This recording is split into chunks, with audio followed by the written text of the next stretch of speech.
Who is this NBA player bringing back the hookshot?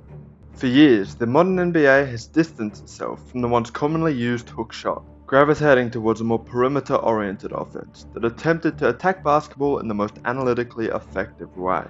Throughout the 2010s, the seemingly inevitable success of the Golden State Warriors and their small ball offense marked the death of the traditional big man, and the decades of individual and team success that relied upon a back-to-the-basket game.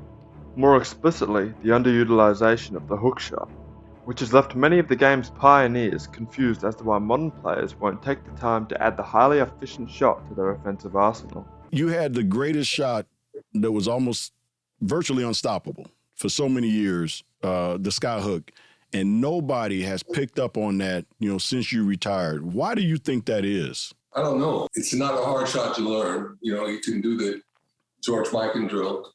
Mm-hmm. And that'll give you all the fundamentals, give you the footwork, how to use either hand and how to use the backboard. It teaches you everything about using that shot in the pivot. It's a great drill. With the back-to-the-basket center now re-emerging as a dominant archetype within the NBA landscape through the success of players such as Joel Embiid and Nikola Jokic, one unexpected player's hookshot stands out amongst all others.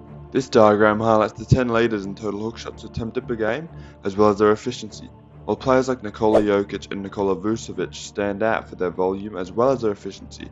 Further up is Alperen Sengun, who's had no problem with attempting hooks, but is still struggling to find consistency in making them at roughly 48%.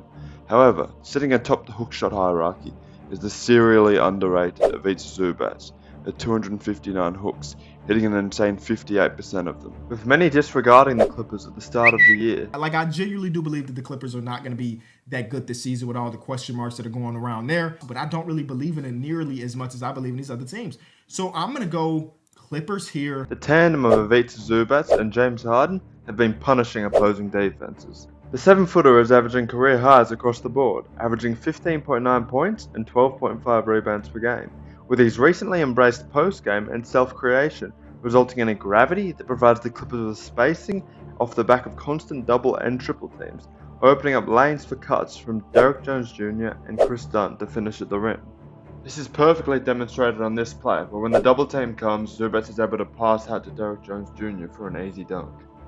On dump-offs and while curling off screens, Zubac has been able to repeatedly bail out the Clippers' offense with long-range hook shots, providing offense at times where the defense leaves no other option. However, the most impressive part of Ivica Zubac's hook game is his play with his back to the basket, as it is essentially unguardable for 90% of the league's centers, with Zubac's large frame and deadly precision allowing him to get his looping hook shot over other big men with relative ease, troubling NBA defenses in a league where teams are built to stop the shooting assault and isolation plays behind the three-point line, often resulting to big men with lighter feet and smaller frames to keep up with guards on the perimeter, often dismissing the extremely valuable skills of rim protection and post defense. This ideology is highlighted against the 6'8" Precious Achiuwa, where Zubac backs him down for the easy turnaround post hook. This occurs once again against the 6'8" Isaiah Stewart, where Zubac's sheer size allows him to loop a post hook over Isaiah Stewart, despite great defense.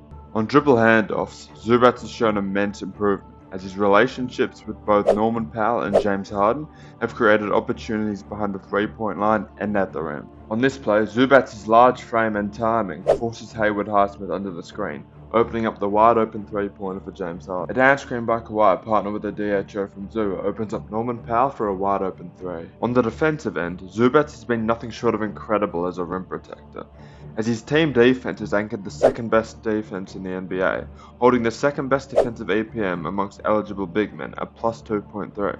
Ivica Zubac's skill as a rim protector is reinforced by his ranking of first in help defense talent and second in screener rim defense. These skills are highlighted on this play, where Zoo floats over from the weak side to block the Moses Moody dunk. On this play, Zubac shows off his elite defense and drop coverage, deterring Dante DiVincenzo at the rim. It really can't go understated with how underrated Zubac's help side defense really is, easily cleaning up this Trey Jones floater. So, do you guys think Ivica Zubac is reviving the hook shot in the modern NBA? Or have I missed the mark on this video? Comment down below if you think otherwise.